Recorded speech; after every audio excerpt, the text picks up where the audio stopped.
हरे कृष्णा, राधे राधे। आप सभी का दिन शुभ हो और कान्हा जी का आशीर्वाद आप सभी पर सदैव बना रहे। इससे पहले की सारी कथाएं सुनने के लिए, कमेंट्स करने के लिए आप सबका बहुत बहुत धन्यवाद। आज दिनांक है 5 फरवरी बुधवार और आज माघ मास का 23वां दिन है। अब हम धीरे धीरे माघ मास की समाप्ति की ओर बढ़ रहे हैं। तो चलिए आज की कथा का शुभारंभ करते हैं गजराज गोपाल दास जी की कहानी से। उसके बाद आप सुनेंगे माघ मास महात्म का आज का दिन। रसिक मुरारी जी एक बहुत ही बड़े महाभागवत थे और वो अपने गुरु श्री श्यामानंद महाप्रभु जी की आज्ञा से हमेशा संत सेवा में रत रहा करते। वह कभी किसी संत को कटु वचन नहीं कहते थे, किसी पर कोई दोष नहीं लगाया करते थे, ना किसी में कोई दोष देखा करते। एक भक्त ने संत सेवा के लिए रसिक मुरारी जी के गुरुदेव के नाम बहुत सी जमीन कर दी। उस जमीन से बहुत सारा अन्न पैदा होता था और जिसे रोज साधु सेवा हुआ करती। वहाँ का नवाब बड़े दुष्ट स्वभाव का था। नवाब ने जब इतनी खेती एक संत के पास देखी तो उसने श्यामानंद जी की सारी संपत्ति जब्त कर लेने का आदेश दे दिया। अब खेती कब्जे में ले ली गई और आश्रम में जो कुछ भी कीमती सामान था वह सब भी कब्जे में लेकर संतों को अपमानित किया गया। श्यामानंद जी ने उस जमीन को छुड़वाने का विचार किया क्योंकि उससे बहुत सारे संतों का रोज भंडारा होता था। उन्होंने अपने शिष्य रसिक मुरारी जी को पत्र लिखकर अपने पास बुलाया। उन्होंने रसिक मुरारी जी को उस दुष्ट नवाब के पास जाने और उसे भक्ति का उपदेश करने की आज्ञा दी और सब कुछ वापस लाने को कहा। रसिक मुरारी जी के कुछ शिष्य नवाब की सेना में मुंशी मुनीम आदि पदों पर थे। अब उन्हें बड़ा भय हुआ कि नवाब उनके गुरु का भारी अपमान करेगा और हो सकता है कि उनकी जान पर भी बनाए। रसिक मुरारी जी ने कहा कि तुम डरो मत, तुम बिल्कुल चिंता मत करो। नवाब से रसिक मुरारी जी के लिए पालकी भेजी ताकि मुंशी जन यह समझे कि बड़े सम्मान से बुलाया है। पर सब घबरा रहे थे कि कोई ना कोई तो षड्यंत्र अवश्य रचा जा रहा है, नहीं तो भला इतना बड़ा दुष्ट ऐसी श्राद्धा कैसे कर सकता है कि गुरुदेव को लाने के लिए पालकी भिजवाए। रसिक मुरारी जी अपने गुरुदेव के चरणों का ध्यान करके पालकी में बैठ गए। पहले से ऐसी तैयारी की गई थी कि एक हाथी को मदिरा पिलाकर उससे गुस्सा दिलवाया गया था, खूब उसे क्रोध में भर दिया गया था और बाद में पालकी को उसी हाथी के सामने छोड़ दिया गया। अब रसिक मुरारी जी जैसे जैसे नज़दीक गए और फिर हाथी पर प्यास से हाथ फेरते हुए कहने लगे, कृष्ण कृष्ण बोलो, कृष्ण कृष्ण बोलो। देखो तुम भगवान के अंश हो। तमोगुण स्वभाव धारण करके तुम हाथी के शरीर में हो। तुम हाथी नहीं हो बल्कि तुम तो भगवत अंश हो और यह क्रोध करना उचित नहीं है। इसलिए तामसिक स्वभाव छोड़ो और कृष्ण बोलो, कृष्ण बोलो। सुनते ही हाथी ने तो घुटने टेक दिए और रसिक मुरारी जी के सामने मस्तक झुका लिया। राजा अपने महल के सज्जे से देखने आया था कि कैसे यह मतवाला हाथी इस गुरु को मारता है। लेकिन जब रसिक मुरारी जी ने उपदेश दिया तो हाथी ने घुटने टेक दिए और उनके चरणों में मस्तक रखकर वह आंसू बहाने लगा। रसिक मुरारी जी ने अत्यंत प्रेम से उसे दुलार किया और उसके हृदय में भक्ति प्रदान की। उन्होंने तत्काल एक बड़ी तुलसी की माला उसके गले में बांधते हुए उसके कान में कृष्ण नाम सुनाया, मानो उन्होंने उसे अपना शिष्य बना लिया हो। और फिर कहा, सुनो, आज से तुम्हारा नाम गोपाल दास है। यह सारा का सारा दृश्य छज्जे पर से राजा देख रहा था। वह समझा कि यह तो कोई चमत्कारी महात्मा है। अब उससे रहा नहीं गया तो वह दौड़ता हुआ आया और उनके चरणों में गिरकर कहने लगा कि मुझे क्षमा कीजिए, मैं संतों का प्रभाव नहीं जानता था। मेरे बड़े भाग्य उदय हुए कि आप जैसे महात्मा संत के दर्शन हुए। मैंने जितनी जमीन कब्जे में ली थी वह तो आपस कर ही रहा हूँ। कई अन्य गाँवों की और भी जमीनें दे रहा हूँ। ऐसा कहते हुए वो उनके चरणों में लिपट गया। संतों का संग तो मोक्ष प्रदान करने वाला होता ही है। तभी तो उस दुष्ट राजा का ऐसा हृदय परिवर्तन हो गया। अब रसिक मुरारी जी ने कृपा करके गजराज का नाम गोपाल दास रखा। भक्त गोपाल दास अब वह गजराज जैसे गायों को पीछे पीछे बछड़े चलते हैं, ऐसे ही रसिक मुरारी जी के पीछे पीछे वह गजराज भक्त गोपाल दास चलने लगा अब तो आनंद ऐसा कि संत सेवा होती तो गजराज गोपाल दास जी को प्रसाद जूठन मिलती। जब भी वह संतों को देखते तो आगे के पैर मुड़कर घुटनों के बल बैठकर माथा टेकते थे और फिर प्रणाम करती। अब जो भी चावल दाल आदि के बोरे संतों की सेवा में लिए लाने होते वह सेवा अब गोपाल दास जी को मिलने लगी। सब कुछ गोपाल दास जी पर लाद करके ले जाया जाता। एक बार सारे व्यापारी मिलकर गोपाल दास जी के गुरुदेव श्री रसिक मुरारी जी के पास आए और कहने लगे, ये गोपाल दास जी तो हमारा सारा माल खा जाते हैं। जब एक बोरा लाना होता है तो ये एक बोरा खा लेते हैं और एक बोरा लात ले जाते हैं। हमारा तो घाटा हो जाता है। गोपाल दास जी का यह नियम भी था कि किसी स्थान में यदि विशेष महोत्सव भोज भंडारा हो और संतों की पंक्तियाँ हो तो जब जब संत भोजन पाकर उठ जाते थे तब वह वहाँ जाते और संतों की जूठन चाटा करते। रसिक मुरारी जी ने गजराज जी से कहा कि देखो, अब तुम वैष्णव हो, तुम्हारे यह सारे आचरण ठीक है, लेकिन एक आचरण गलत है। तुम जो वहाँ लेने जाते हो तो उतना ही लिया करो। अब तुम दूसरे बोरे का अन्न क्यों खा जाते हो?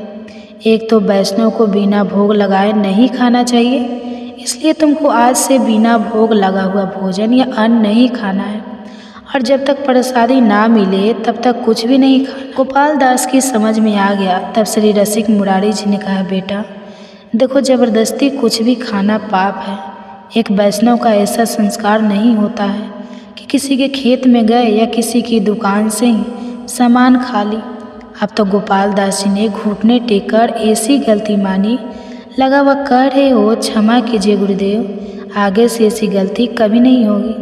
अब तो संत सेवा में और भगवान की जूठन में गोपाल दास जी की बड़ी रति हो गई। सारे संत इनको खूब दुलार करते और इनको कहीं ना कहीं अपने साथ चलने को कहते।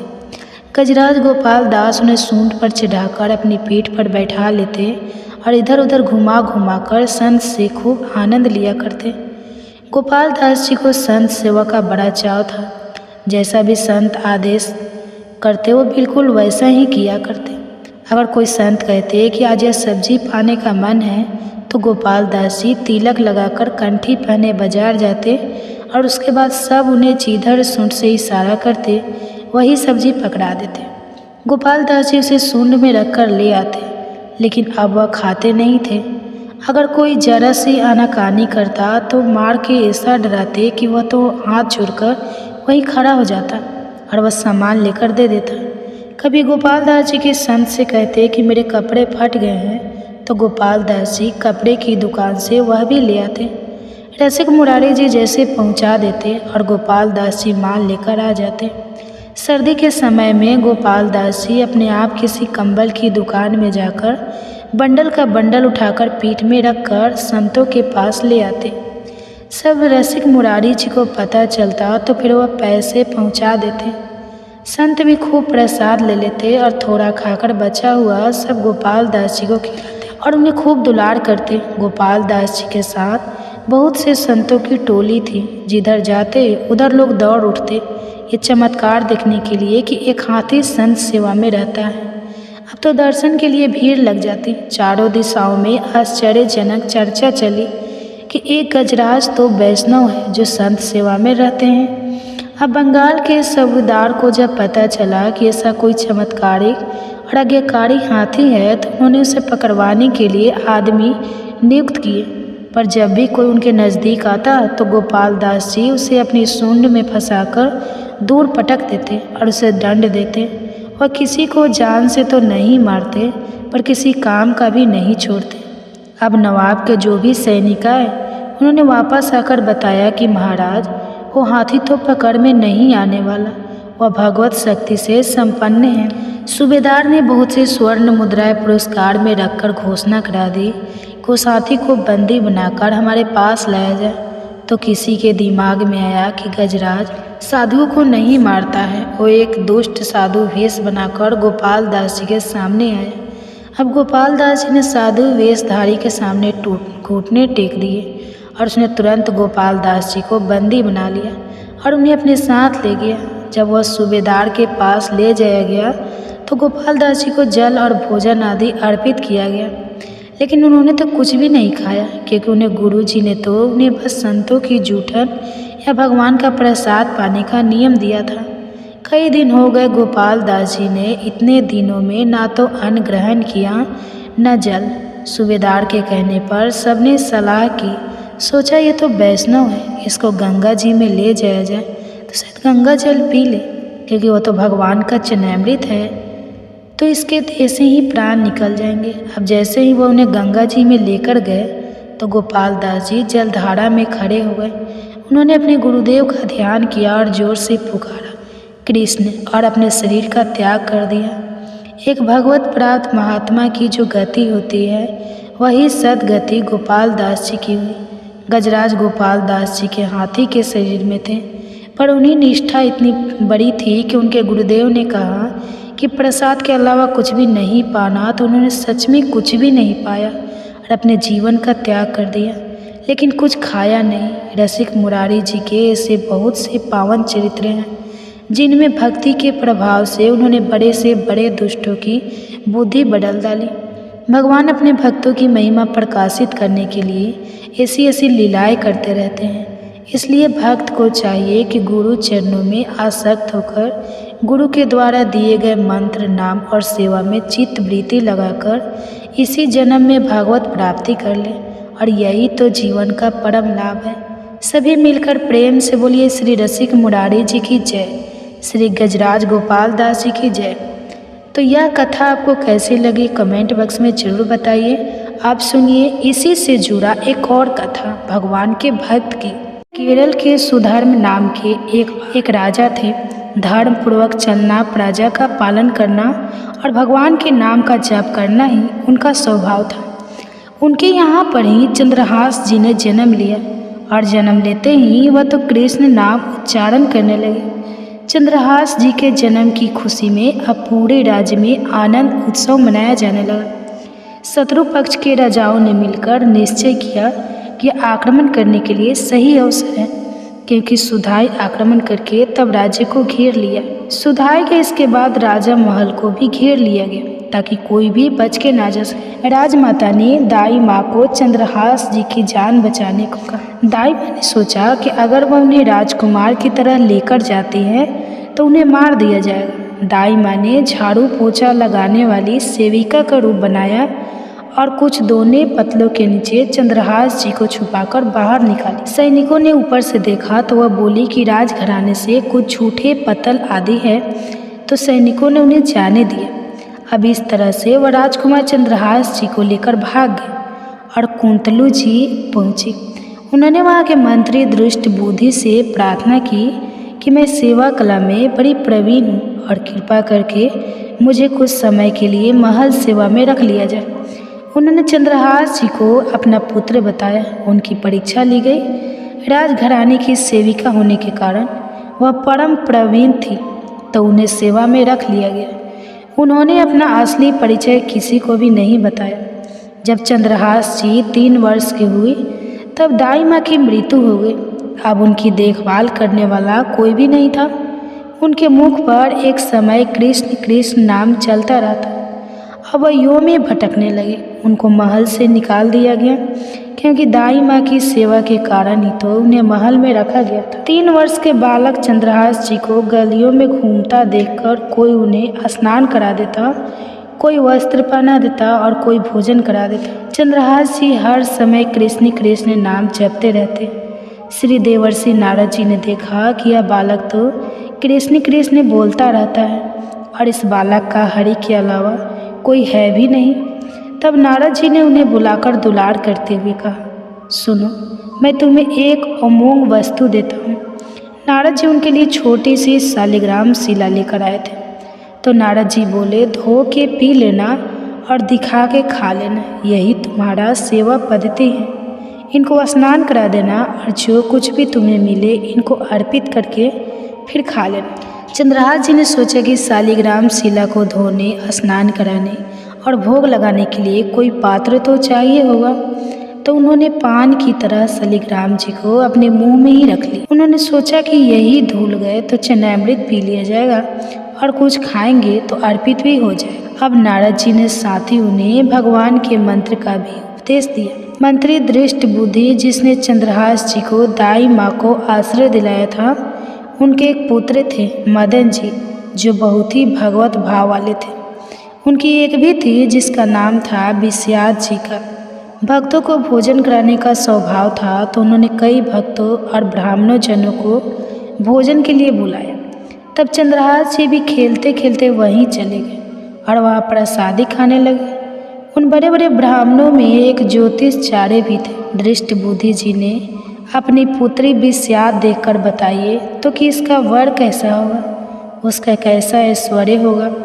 तब ब्राह्मण ने आसपास दृष्टि डाली और फिर चंद्रहास जी की ओर इशारा करके बोले, वह है। इस कवर दृष्टि बुद्धि ने कहा, आपने शायद सही से रेखा नहीं देखा, यह तो दासी का लड़का है, यह भला हमारी पुत्री का वर कैसे बनेगा। ब्राह्मण बोले, मैंने तो सही ही भाग्य देखा है, और दक्षिणा लेकर चले गए। अब दृष्ट बुद्धि ने विचार किया कि यह दरिद्र लड़का मेरी पुत्री का वर किसी कीमत पर नहीं बनना चाहिए। मैं इतने बड़े राज्य का महामंत्री हूँ और मेरी पुत्री का ऐसा दुर्भाग्य तो बिल्कुल नहीं होना चाहिए। अब उन्होंने निश्चय किया कि इसे आज ही मरवा डालते हैं। उन्होंने तुरंत जल्लादों को बुलाया और कहा, इस बालक को ले जाओ और जंगल में इसे मारकर इसका कोई अंग मुझे काट कर दिखाओ, ताकि मुझे विश्वास हो सके कि तुमने इसे मार डाला है। अब चंद्रहास जी इतने सुंदर, सुशील और प्यारे लगते थे कि कोई उनको मारने के लिए तैयार नहीं होता। इसलिए उसने शर्त रखी कि उनका कोई अंग काटकर मुझे प्रमाण में दिखाया जाए। जल्लादों ने चंद्रहास जी का हाथ पकड़ा तो उनका स्पर्श करते ही उनको ऐसा दुलार आने लगा मानो जैसे कोई माँ अपने बच्चे को दुलार करती है। वह आपस में कहने लगे, भाई जीवन हो गया है, लोगों को मारते हुए कभी कोई पुण्य का काम नहीं किया। ये इतना सुंदर बालक जो हमारे चित्त को चुरा रहा है, इस दुष्ट बुद्धि मंत्री ने इसे मारने का आदेश क्यों दिया है। इस जन्म में न जाने हमने कितनों को काटा है, पर पता नहीं आज क्या हो रहा है। मेरे हृदय में ऐसी हिम्मत ही नहीं हो रही कि मैं इस बालक को मार सकूं। दूसरे ने कहा, अगर तुम उसको नहीं मारोगे तो तुम मारे जाओगे, कुछ न कुछ तो तुम्हें करना ही पड़ेगा। अब जल्लाद चंद्रहास जी को एकांत जंगल में ले गए और कहा, क्या तुम जानते हो कि हम तुम्हें यह किस लिए लाए हैं। चंद्रहास जी की 5 वर्ष की आयु थी। बोले, मुझे नहीं पता कि आप मुझे यहाँ क्यों लाए हैं। तब उन्होंने उत्तर दिया, हम जल्लाद हैं और दुष्ट बुद्धि ने तुम्हें मारने का हुक्म दिया है, इसलिए हमें तुम्हें मारना तो पड़ेगा ही। अब जो तुम्हें चाहिए बोलो, पर हमारी इच्छा ना होते हुए भी हमें तुम्हें मारना ही पड़ेगा।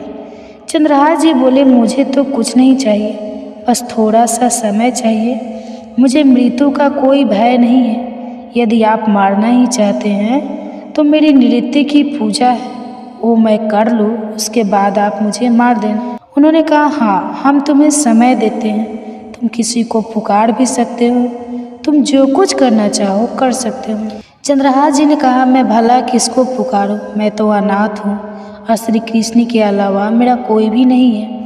मेरा तो एकमात्र आश्रय वही प्रभु है। ऐसा कहते हुए चंद्रहास जी ने आंसू बहाते हुए शालिग्राम जी को अपने मुख से निकाला और बोले, प्रभु मुझे तो कोई ज्ञान नहीं है कि आपकी सेवा कैसे की जाती है। मैं तो अपने मुख में आपको रखता हूँ। अब आज मेरे जीवन का अंत होने जा रहा है। बस मैं यही प्रार्थना करता हूँ कि मैं आपके ही समीप पहुँचकर आपका ही स्मरण किया करूँ, आपसे कभी विलंग ना हो पाऊँ। ऐसा कहकर चंद्रहास जी ने जल्लादों की तरफ देखा और इशारा किया कि आप मुझे मार दो। अब एक जल्लाद उनका भाव देखकर बैठ गया और दूसरे से बोला, भाई भले तुम यह दृष्ट बुद्धि मुझे मारे, लेकिन मैं इस बालक को नहीं मार पाऊँगा, मुझ में हिम्मत नहीं है। दूसरे जल्लाद ने भी सहमति देते हुए कहा, इस बालक में कुछ विशेषता तो है। इसके पैरों में देखो, बाएं पैर में एक छठी अंगुली है। हम इसको ही काट कर ले जाते हैं और इसमें प्रमाण भी सत्य हो जाएगा कि हमने इसे मार दिया। इसके बाद भला कौन इस बालक को ढूंढेगा, यूं ही इसे जंगल में छोड़ देते हैं। जल्लादों ने ऐसा ही किया और जाकर दुष्ट बुद्धि को वह कटी हुई अंगुली दिखा कि बालक का वध करके आए। जंगल में चंद्रहास जी को जो उंगली काटी गई थी वहाँ उसके रक्त प्रवाह हो रहा था। हे कृष्ण, हे जगन्नाथ, हे वासुदेव, हे जगन्नाथ, ऐसे नाम उच्चारण करते हुए बालक चंद्रहास जी मूर्छित होने लगे। उनकी करुण पुकार सुनकर मृग, शावक और सब पंछी आदि ने आकर चंद्रहास जी को घेर लिया और वह बीच में कृष्ण, गोविंद, दामोदर, माधव ऐसे उच्चारण करते रहे। कुंतलू के ही अधीन एक चंदनपुर नाम की राजा नगरी थी। वहाँ के राजा को पुत्र प्राप्त नहीं हो रहा था। चंदनपुर के राजा कुंतलू को कर दिया करते थे और उस दिन वह कर देने कुंतलू जी जा रहे थे। उन्होंने जब जंगल में बहुत सी मृग और पक्षियों को एक जगह को घेरे हुए देखा तो वे रुक गए। कुतूहलवश उन्होंने जाकर देखा तो एक दिव्य ज्योतमय बालक मूर्छित अवस्था में पड़ा था और उसके पैर की अंगुलियों से रक्त बह रहा था। उन्होंने झट से चंद्रहास जी को गोद में उठाया और आनंदित हो गए कि मेरा दान पुण्य सफल हुआ, जो मुझे ऐसा सुंदर बालक मिला। अब वे राजा चंद्रहास जी को लेकर घर आए और हृदय में भगवान का बार बार कृपा प्रसाद मनाते रहे कि भगवान ने मुझे पुत्र दिया। उन्होंने जब चंद्रहास जी से पूछा कि बेटा बताओ तुम्हारे माता पिता कौन है, तो उन्होंने उत्तर दिया श्री कृष्ण, उनके अलावा मेरा कोई नहीं है। अब राजा समझ गए कि भगवान ने ही कृपा करके मुझे ऐसा महाभागवत पुत्र दिया है। अब तो राज्य में बड़ा उत्सव मनाया गया। राज सिंहासन का अग्रिम अधिकारी युवराज पद चंद्रहास जी को दे दिया गया। पूरे राज्य में आनंद की वर्षा होने लगी। तब राजा ने विचार किया कि ऐसा प्रतापी भक्त हमारे यहाँ आया है तो अब हमें किसी को कर देने की आवश्यकता ही नहीं।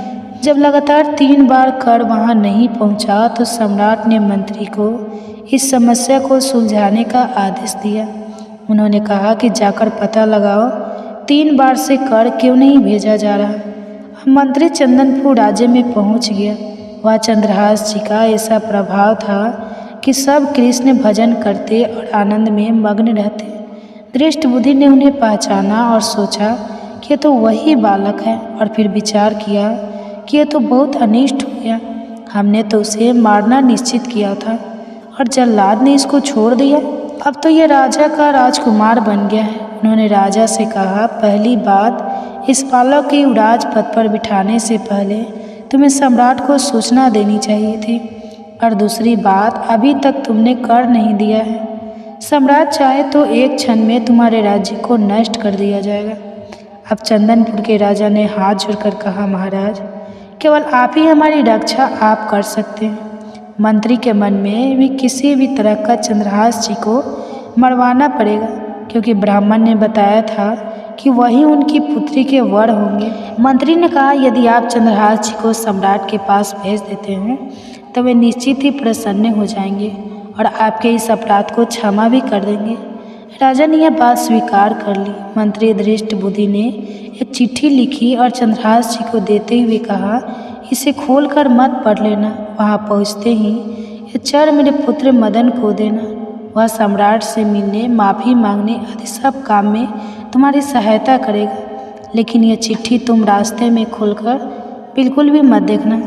चंद्रहास जी ने उस चिट्ठी को अपनी पगड़ी में बांध ली, और इसके आगे क्या हुआ ये हम जानेंगे कल के अध्याय में। अब सुनिए एक और कहानी। को अक्सर भ्रम होता है कि भगवान का भजन तो केवल संत या बनकर ही किया जा सकता है, घर त्याग कर किया जा सकता है, लेकिन ऐसा नहीं है। बड़े बड़े चक्रवर्ती सम्राट भी काफ़ी महान संत हुए हैं, और यह नहीं सोचना चाहिए कि हम गृहस्थ हैं तो फिर भला हम भगवान को कैसे प्राप्त कर सकते हैं। आप तो केवल प्रभु के हो जाइए और अपने मन, वचन और कर्म से उनको अपना स्वामी मान लीजिए। फिर आप देखिएगा कि उनके जैसा प्यार करने वाला और कोई भी नहीं है। आस्करण जी पृथ्वीराज जी के पौत्र और भीम सिंह जी के पुत्र थे। उनके ठाकुर का नाम था श्री राधा मोहन जी। यह 8 पहर अपने ठाकुर जी की सेवा में लगे रहते थे। श्री राधा मोहन जी आस्कर जी के आराध्य देव थे और हमेशा उनकी सेवा में मग्न रहते थे।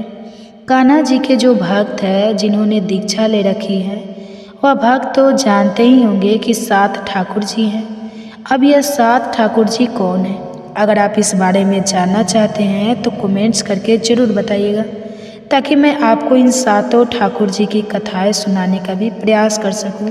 तो श्री राधा मोहन जी आस्कर जी के आराध्य देव थे और हमेशा उनकी सेवा में मग्न रहते थे।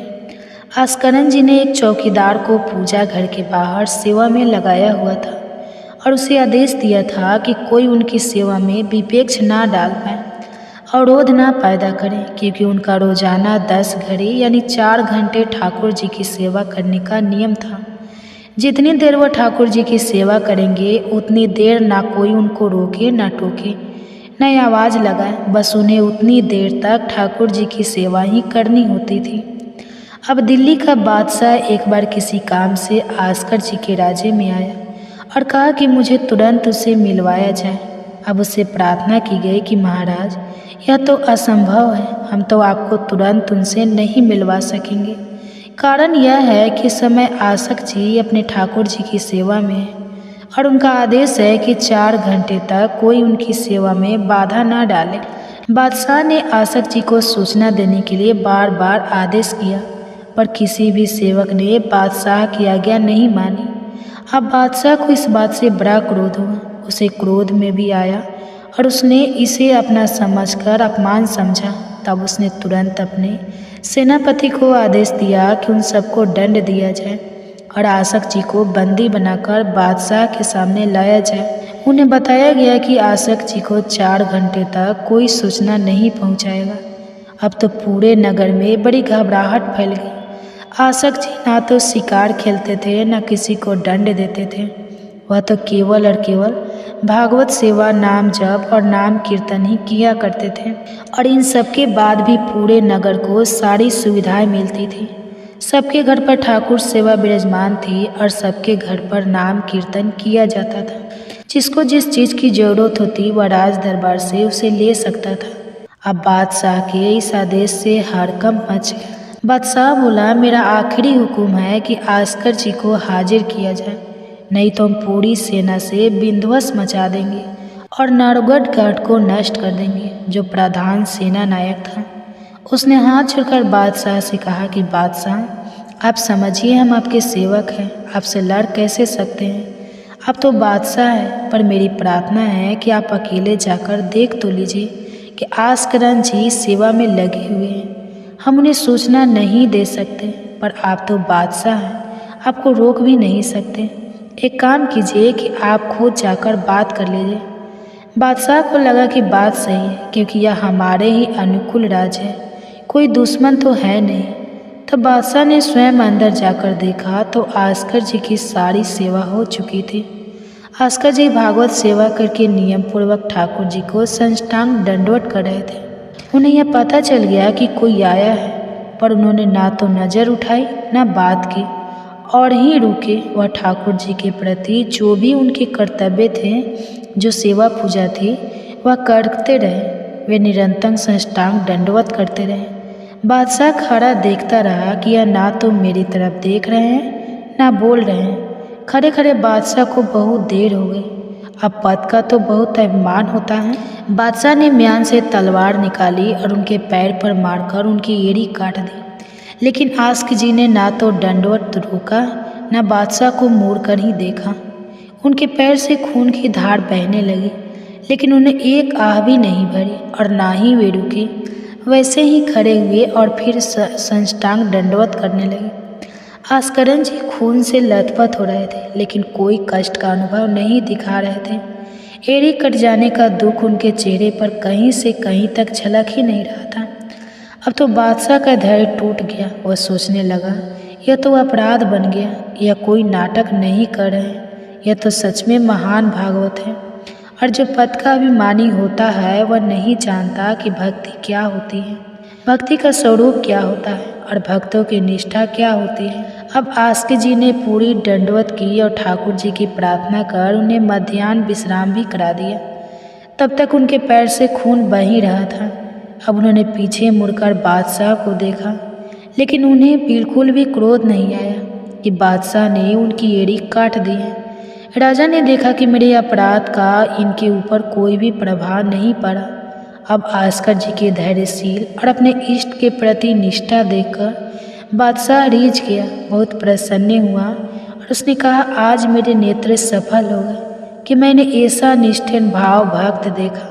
ना तो तुम्हारी भूकुटी पर कोई रोष है, ना तुम्हें कोई पीड़ा हो रही है और ना कोई थकावट ही दिख रही है। मैं आपसे बात करना चाहता हूँ, यह सामर्थ्य आप में आई कहाँ से कि अपने एड़ी कटने और खून निकलने के बाद भी अपनी निष्ठा नहीं छोड़ी। बादशाह ने जब बैठकर आस्कर जी के संग भक्ति के विषय में बात की तो उसके आंसू निकल आए। संत की संगति का यही तो प्रभाव होता है। बादशाह ने अपने कीमती रुमाल निकाला और घुटने देखकर तुरंत अपने हाथ से आस्कर जी के चरणों में पट्टी बांधी। फिर कहा, आपकी भक्ति देखकर आज मैं निहाल हो गया हूँ। प्रभु की मुझ पर बड़ी कृपा है जो मुझे आप जैसे भक्त के निष्ठा के दर्शन हुए। अब बादशाह के अत्यंत प्रसन्न होकर आस्कर जी से पूछा कि बताइए, मैं आपको कैसे सुख प्रदान करूं? तब उन्होंने उत्तर दिया, मेरी सेवा ही मेरी निष्ठा है। आप जब चाहते हैं तब आदेश दे देते हैं, तो कृपया मुझे अपने आदेश से मुक्त कर दीजिए। बादशाह ने कहा, आज के बाद आपके ऊपर हमारा कोई शास्त्र लागू नहीं रहेगा। आप जब चाहे स्वेच्छा से आ सकते हैं, ना आए तो भी आपके राज पर अब हमारा कोई अधिकार नहीं रहेगा। श्री आस्करन जी को एक बार बहुत तेज बुखार आ गया। इतने कष्ट में ठाकुर जी की सेवा करना संभव ही नहीं था। उनकी सेवा प्रातः काल से ही प्रारंभ होती थी। अब उन्हें बस एक ही चिंता सताने लगी कि अब कल सेवा कैसे होगी। उनकी शिथिलता में भगवान ने उनके एक सेवक को आदेश दिया कि आस्कर जी को चनामृत पिला दो, वे ठीक हो जाएंगे। अब वह सेवक रात में ही आस्कर जी के पास गया और बोला, महाराज, ठाकुर जी ने कहा है कि अब चनामृत पी लीजिए। जैसे ही उन्होंने चनामृत पिया, उनके शरीर का रोग नष्ट हो गया और वे भी स्वस्थ होकर सुबह सेवा में गए। अब एक बार एक विपक्षी राजा ने आस्कर जी के राज पर आक्रमण कर दिया। जब आस्कर जी को यह बात पता चली तो उन्होंने कहा, प्रभु, हमसे मार काट नहीं होगी, सब में आप ही तो विराजमान हैं, अब हमसे युद्ध नहीं होगा। इसलिए या तो मुझे राजपाट से हटाओ या फिर मुझे कहीं एकांत में ले चलो, जहाँ मैं आपके लिए रो सकूं और तड़प सकूं, लेकिन यह तलवार उठाना अब मुझसे नहीं होगा। फिर भी उन्होंने भीतर से महसूस किया कि तुम राजा हो और प्रजा की रक्षा करना तो तुम्हारा कर्तव्य है। अब उन्होंने पूरी सेना को सजाया और सभी से कहा, मंजीरा लड़ नाम कीर्तन करो। अब तो स्वयं भी कीर्तन करने लगे। नाम कीर्तन करते हुए सभी सैनिक युद्ध के लिए चलने लगे। तभी अचानक आकाश में मेघ भर आए और शत्रु पक्ष में बड़े बड़े ओले गिरने लगे। उधर आस्कर जी के पक्ष में जहाँ नाम कीर्तन चल रहा था, वहाँ पर बस हल्की हल्की वर्षा होती रही और इतने बड़े बड़े ओले पड़ने से शत्रु भाग गए। शास्त्रों की तो आवश्यकता ही नहीं पड़ी, केवल ढोल मजीरे से ही काम चल गया।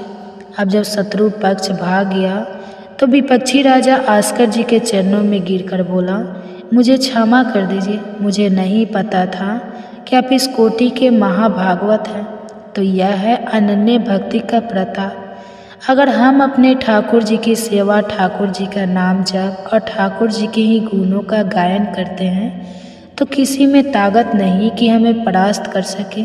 तो यह थी आज की कथा। आपको कैसी लगी कमेंट बॉक्स में ज़रूर बताइएगा। आप सुनिए एक और कथा, श्री कृष्ण और सत्यभामा की कहानी आज के अध्याय में। इस पर इंद्राणी ने परिजात वृक्ष देने के लिए मना करते हुए कहा कि यह वृक्ष मृत्यु लोक के योग्य है ही नहीं, इसलिए मैं इसे नहीं दे सकती। यह तो केवल स्वर्ग लोक में होना चाहिए। देवराज ने इंद्राणी को याद दिलाया कि वह सर्वप्रथम प्रभु है जिन्होंने अभी भूमा असुर को मार गिराया है, जिस पर देवताओं का कोई प्रभाव नहीं पड़ रहा था।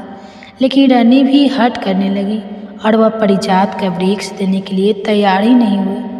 कुछ देवतागण भी उनके पक्ष में आकर भगवान का विरोध करने लगे, यहाँ तक कि वह भगवान से युद्ध करने के लिए भी तैयार हो गए और उन्होंने प्रभु को कुछ कठोर शब्द भी कहे। उनका कहना था कि मृत्यु लोक में देवलोक का वह वृक्ष नहीं जाएगा। तब प्रभु ने कहा, इन्हें मेरी द्वारिकापुरी मृत्यु लोक नजर आती है। अभी तक तो आप सभी, अगर भौमासुर का वध ना होता तो तुम्हारे हाथ में तो स्वर्ग भी नहीं रहता और तुम मांगने पर अब एक वृक्ष भी नहीं दे रहे हो। श्री कृष्ण ने गरुड़ जी को पारिजात वृक्ष को उखाड़ने की आज्ञा दी। आज्ञा पाते ही गरुड़ जी ने वृक्ष को बड़ी आसानी से अपनी चोंच से उखाड़ और अपनी पीठ पर रख लिया। भगवान ने गरुड़ जी को उन अहंकार ग्रस्त देवताओं को थोड़ी लीला दिखाने का संकेत किया। गरुड़ जी ने केवल एक पंख से प्रहार किया तो सहस्त्र देवता मूर्छ होकर गिर गए। तब इंद्र ने प्रभु को प्रणाम करते हुए कहा कि हम लोगों से जो त्रुटि हुई हो, हे प्रभु, उसके लिए हमें क्षमा करें। ठाकुर जी, सत्यभामा जी और पारिजात वृक्ष अब सब करुण जी पर विराजमान होकर वापस आ गए। पारिजात वृक्ष को सत्यभामा जी के महल में लगाया गया। अब सत्यभामा जी बहुत प्रसन्न थी। कुछ समय बाद नारद जी सत्यभामा जी के महल में पहुँचे। सत्यभामा जी ने नारद जी से कहा, देवर्षि, आपकी कृपा से श्री कृष्ण मुझे बहुत प्रेम करते हैं। रुक्मणी जी को तो प्रभु ने पारिजात वृक्ष का केवल एक पुष्प लाकर दिया था, और देखिए यह वृक्ष आज मेरे आंगन में शोभा बढ़ा रहा है। नारद जी ने देखा कि सत्यभामा जी को अपने महल के वैभव का अहंकार हो गया था। सत्यभामा जी के पिता को सूर्य भगवान से स्वयंतक मणि मिली थी। वह मणि 8 भाग सोना रोज पैदा करती थी, और अब पारिजात वृक्ष भी उनके पास आ गया था। भगवान को दैन्य अच्छी लगती है, गर्व नहीं। और जिस भक्त के मन में गर्व आ जाए, जिस भक्त के अंदर अहंकार आ जाए, भगवान उसे चूर चूर कर ही डालते हैं। नारद जी ने सत्यभामा जी से कहा कि श्री कृष्ण तो आपसे बहुत प्रेम करते हैं। सत्यभामा जी ने कहा, आपकी कृपा है नारद जी। नारद जी, आप क्या मुझे कोई ऐसा उपाय बता सकते हैं कि श्री कृष्ण सबसे ज़्यादा मुझे ही केवल प्यार करें और मुझसे एक पल के लिए भी कभी दूर ना जाए। नारद जी ने कहा, देवी, अगर किसी भी प्रिय वस्तु को दान कर दिया जाए तो वह बहुत लंबे समय के लिए प्राप्त हो जाती है। अब सत्यभामा जी ने सोचा कि मुझे तो सबसे अधिक प्रिय श्री कृष्ण ही हैं, तो वह श्री कृष्ण को ही दान में देने के लिए तैयार हुए। ब्राह्मणों को बुलाया गया और सत्यभामा जी से संकल्प कराया गया कि वह श्री कृष्ण का दान नारद जी को करती हैं। जब भगवान श्री कृष्ण आए तो नारद जी के दान के अनुसार उन्हें अपने हाथ चलने को कहा। प्रभु ने पूछा, क्यों? नारद जी ने उन्हें बताया कि सत्यभामा जी ने आपको मुझे दान में दे दिया है, अब तो आपको मेरे साथ चलना होगा। सत्यभामा जी ने नारद जी के आगे हाथ जोड़े और कहा कि देवर्ष, आप कह रहे थे कि प्रभु मुझसे कभी एक क्षण के लिए भी दूर नहीं होंगे। मैंने तो इसलिए दान किया है, किंतु आप तो प्रभु को ही लेकर जा रहे हैं। नारद जी ने पूरा शास्त्र ज्ञान उन्हें बताया कि आपके अगले जन्म में प्रभु हमेशा के लिए आपके ही हो जाएंगे। सत्यभामा जी बोली, आप जो कहेंगे बदले में मैं दे सकती हूँ, लेकिन मैं श्री कृष्ण को एक क्षण के लिए भी नहीं छोड़ सकती। तब नारद जी ने बताया कि अगर आप दान में दी गई वस्तु को पुनः प्राप्त करना चाहती हैं तो उसके बार बार की कोई वस्तु मुझे दे दीजिए। देवर्षि ने पूछा कि श्री कृष्ण को प्राप्त करने के लिए श्री कृष्ण के बराबर कोई वस्तु है देवी आपके पास? तब सत्यभामा जी ने कहा कि एक श्री कृष्ण क्या, मैं तो अनेकों तोल दूंगी। नारद जी उनका यही भ्रम तो मिटाना चाहते थे। तब नारद जी ने कहा, ठीक है देवी, तो श्री कृष्ण के बराबर आपके पास जो सोना, चांदी, हीरे, रत्न, जवाहरात है, उन्हें तौल कर मुझे दे दीजिए। तब श्री कृष्ण इस बात पर मुस्कुरा दिए। सत्यभामा जी तैयार हो गए। उन्होंने बड़ा सा एक सुंदर तराजू मंगवाया। अब उसके एक पलड़े में द्वारिकाधीश जी बैठे। जब तोलना शुरू हुआ तो सत्यभामा जी सारे सुंदर आभूषण, स्वर्ण, चांदी, रत्न, हीरे, जवाहरात सब ला ला कर रखती जा रही थी, लेकिन तराजू में कोई फर्क नहीं पड़ रहा था। तराजू ना तो हिल रहा था, ना ही ऊपर उठ रहा था। अब तो सत्यभामा जी व्याकुल हो गई कि अगर श्री कृष्ण को तोला नहीं जा सका तो नारद जी तो उन्हें अपने साथ ले जाएंगे। अब उन्होंने अपने साथ साथ अन्य रानियों के आभूषण, स्वर्ण, रत्न, हीरे, जवाहरात आदि लाकर पलड़े में डाल दिए, लेकिन पलड़ा फिर भी श्री कृष्ण का ही भारी रहा। खुद को मिलाकर अन्य रानियों के जितने स्वर्ण आभूषण आदि थे वह सारे के सारे उन्होंने पलड़े में रख दिए थे, लेकिन पल्ला हिला ही नहीं। यह देखकर सत्यभामा जी अब तो व्याकुल होकर रोने लगे। तब उन्होंने नारद जी से प्रार्थना की कि हे देवर्ष, मैं श्री कृष्ण के बिना नहीं रह सकती और अब तो मेरे पास श्री कृष्ण के बराबर देने के लिए कुछ भी नहीं बचा। नारद जी ने कहा, ये सारी रानियां हैं, लेकिन रुक्मिणी जी कहीं दिखाई नहीं दे रही। आप एक बार रुक्मिणी जी से पूछिए, उनके पास कुछ तो ऐसी वस्तु होगी जो श्री कृष्ण के बराबर हो। तब सत्यभामा जी दौड़ते हुए रुक्मिणी जी के पास गई और रोते हुए उन्हें सारा वृत्तांत सुनाया। फिर उन्होंने कहा कि आप तो मेरी बड़ी बहन हैं, अब आप मुझ पर अपनी कृपा करें। तब रुक्मिणी जी ने कहा कि तुम निश्चिंत हो जाओ, और उन्होंने ऐसा कहकर तुलसी का एक पत्ता लिया और उसमें कृष्ण नाम लिखा। रुक्मिणी जी ने सारे आभूषण हटा दिए और जैसे ही पलड़े पर तुलसी का एकमात्र पत्ता रखा तो तुलसी जी का वह पलड़ा भारी हो गया और श्री कृष्ण का पलड़ा ऊपर उठ गया। तुलसी जी पर कृष्ण नाम लिखा था तो कृष्ण नाम का पलड़ा भारी हो गया और श्री कृष्ण हल्के हो गए। नारद जी और रुक्मिणी जी मुस्कुराकर सत्यभामा जी से कहने लगी, देखो प्रीतम को कैसे तोला गया। नाम से श्री कृष्ण को आप किसी सोने चांदी रत्नों से नहीं तोल सकते, क्योंकि श्री कृष्ण का नाम तो उनसे भी भारी है। इसलिए भगवान के भक्तों को कभी भी अपने पास जो कुछ भी हो उसका अहंकार नहीं करना चाहिए, बल्कि सच्चे मन से श्रद्धा के साथ केवल और केवल भगवान का नाम ही जपना चाहिए। तो यह थी आज की कथा। सभी मिलकर प्रेम से बोलिए बांके बिहारी लाल की जय, श्री कृष्ण भगवान की जय। आप सुनिए आज का माघ मास महात्म्य। इससे पहले के अध्याय में आपने गाय, बछड़े और व्याघ्र की कथा सुनी थी। श्री सूत जी कहने लगे, हे महर्षि, हरे कृष्णा, राधे राधे, आप सभी का दिन शुभ और मंगलमय हो। इससे पहले की सभी कथाएं सुनने के लिए आप सबका बहुत बहुत आभार। आज माघ मास का 20वां दिन है और आज दिनांक है 2 फरवरी रविवार। आज मास महात्म्य सुनाने से पहले आपको सुनाते हैं भगवान श्री कृष्ण और सत्यभामा जी की एक बहुत ही अद्भुत और रोचक कथा। एक बार की बात है, देवर्ष नारद जी देवराज इंद्र के यहाँ से द्वारिकापुरी जा रहे थे। नारद जी देवराज जी के वहाँ से पारिजात वृक्ष का एक पुष्प लेकर आए थे और उन्होंने वह पुष्प द्वारिकाधीश जी को अर्पित किया। वह सुंदर पुष्प ठाकुर जी ने रुक्मिणी जी को दे दिया। नारद जी हमेशा वही कार्य करते हैं जो भगवान के मन में होता है और वे वही लीला करते हैं जिससे भगवत नाम रूप और महिमा का अद्भुत रूप प्रकाशित हो। द्वारिकाधीश जी को पुष्प अर्पित करने के बाद नारद जी सत्यभामा जी के महल में गए। नारद जी ने सत्यभामा जी से पूछा कि क्या स्वर्ग का पारिजात पुष्प उन्हें मिला। तब सत्यभामा जी को इस विषय में कोई जानकारी थी ही नहीं। अब नारद जी ने उनसे कहा कि मैं तो आपको श्री कृष्ण की सर्वोपरि प्राण प्रिया मानती हूँ, तो मुझे लगा कि प्रभु ने वह पुष्प आपको ही दिया होगा। लेकिन दासिया से पता करने पर ज्ञात हुआ कि वह पुष्प तो भगवान ने रुक्मिणी जी को दे दिया था। नारद जी ने कहा, इसका मतलब श्री कृष्ण रुक्मिणी जी से ज़्यादा प्रेम करते हैं। अब यह बात सुनते ही सत्यभामा जी रूठकर बैठ गई। नारद जी द्वारिकाधीश के पास पुनः गए और कहने लगे, प्रभु आपके उस पुष्प को रुक्मिणी जी को देने की वजह से सत्यभामा जी आपसे रूठ गई है। तब ठाकुर जी ने पूछा, यह बात सत्यभामा जी को कैसे पता चली। नारद जी ने कहा, प्रभु मैं ही गया था उनके पास, ऐसे ही बात बात में यह बात मेरे मुंह से निकल गई। अब ठाकुर जी ने नारद जी की तरफ देखा और मुस्कुराए कि नारद जी कोई ना कोई ऐसी लीला करते ही रहते हैं।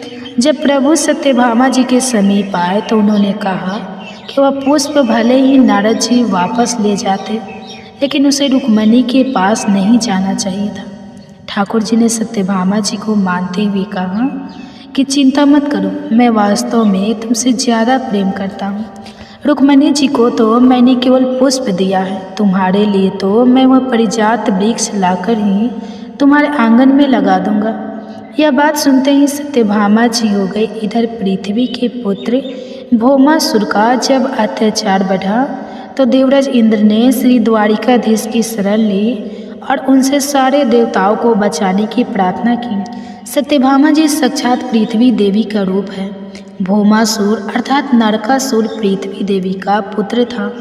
पृथ्वी देवी ने भगवान से वरदान मांगा था कि मेरे पुत्र को मेरे कहे बिना आप कभी नहीं मारेंगे। इसलिए सत्यभामा जी की आज्ञा के बिना भौमासुर का वध नहीं किया जा सकता था। इसी वरदान के कारण भौमासुर अत्यंत अत्याचारी बन गया था और कोई देवतागण उसे मार नहीं पा रहे थे। जब श्री कृष्ण भौमासुर से लड़ने के लिए निकले तो उन्होंने सत्यभामा जी को बताया कि भौमासुर का आतंक बहुत बढ़ गया है, इसलिए आप ही मेरे साथ चले। भौमासुर ने सत्यभामा जी के सामने प्रभु पर शस्त्रों की वर्षा कर दी। श्री कृष्ण प्रेम में पगी हुई सत्यभामा जी यह भूल गई कि भौमासुर पृथ्वी के अंश से ही प्रकट हुआ था। उन्होंने श्री कृष्ण से अनुरोध किया, हे नाथ, इसे शीघ्र मार दीजिए। प्रभु सत्यभामा जी का वरदान पूरा करने के लिए ही रुके हुए थे और फिर उनके कहते ही प्रभु ने भौमासुर को मार गिराया, उसका वध कर दिया। अब भौमासुर को मारने पर देवलोक में देवराज इंद्र ने देवताओं सहित भगवान की बड़ी स्तुति पूजा की। तब प्रभु ने इंद्र को परिजात वृक्ष देने के लिए कहा, क्योंकि सत्यभामा जी उसे अपने आंगन में लगाना चाहती थी। श्री सूत जी कहते हैं, पूर्व काल में एक सवाऊ कुल को आनंदित करने वाले रुद्रसेन नाम से प्रसिद्ध एक राजा थे। सब गुणों से संपन्न कांतिपुर उनकी राजधानी थी और उनकी परंपरा धर्मपत्नी का नाम था प्रज्ञावती। राजा वैशाख मास की पूर्णिमा को सदैव रानी प्रज्ञावती के साथ थोड़ी सी सेना लेकर चमत्कारपुर के क्षेत्र में भगवान महाकाल का दर्शन करने के लिए जाते और भगवान महादेव के आगे अपनी पत्नी सहित श्रद्धापूर्वक बैठकर रात्रि में जागरण करते थे। उपवास करके महादेव जी का चिंतन करते हुए रात बिताते थे। फिर प्रातः काल उठकर स्नान करके धुले हुए वस्त्र पहनकर पवित्र होकर ब्राह्मणों और तपस्वी जनों को दान किया करते थे। साथ ही अन्य सहस्त्र दिनों अंधों और कंगालों अभिभूत होने लगा और शत्रु अपने आप ही नष्ट होने लगे। एक समय उसी अवसर पर जब राजा हाटकेश्वर क्षेत्र में आए तब उन्होंने देखा कि महाकाल देव के सामने अनेक देशों और दिशाओं से श्रेष्ठ ब्राह्मण भी वहां पधारे हुए हैं। वे सब वेद पाठ में तत्पर है और परस्पर देवों, ऋषि, मुनियों और प्राचीन राजस्व की कथा व्रता कर रहे थे। राजा ने क्रमशः उन सबको प्रणाम कर स्वयं भी उनसे अभिनंदन होकर एक और आसन ग्रहण किया। कथा समाप्त होने पर मुनीश्वर ने पूछा, हे राजन, तुम प्रतिवर्ष वैशाखी पूर्णिमा को दूर देश से यहाँ आकर केवल रात में महादेव जी के सामने जागरण करते हो। तीर्थ में जो स्नान, दान आदि अन्य क्रियाएं बताई गई हैं, उन सबको छोड़कर पहले तुम इस जागरण कार्य की ओर ही ध्यान देते हो। अतः इसका फल क्या है, सो हम लोगों से बताओ। तब राजा ने कहा, हे विप्र, आप लोगों ने जो कुछ पूछा वह यद्यपि गोपनीय रहस्य की बात है, फिर भी मैं आपसे अवश्य ही कहूँगा। प्राचीन काल की बात है, मैं वैदेश नगर के वैश्य कुल में उत्पन्न हुआ था। मेरे पास उस समय धन का सर्वथा अभाव था। मेरे भाई बंधु पग पग पर मेरा निरादर करते थे और अंत में उन्होंने मुझे ही त्याग दिया। तब मैं अपनी पत्नी को साथ लेकर परदेश को चल दिया।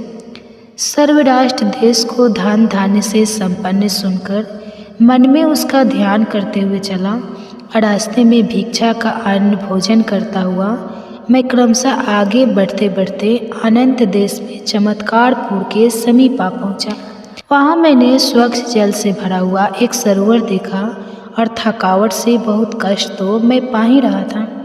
वहाँ पहुंचकर मैंने उस सरोवर के शीतल जल से स्नान किया।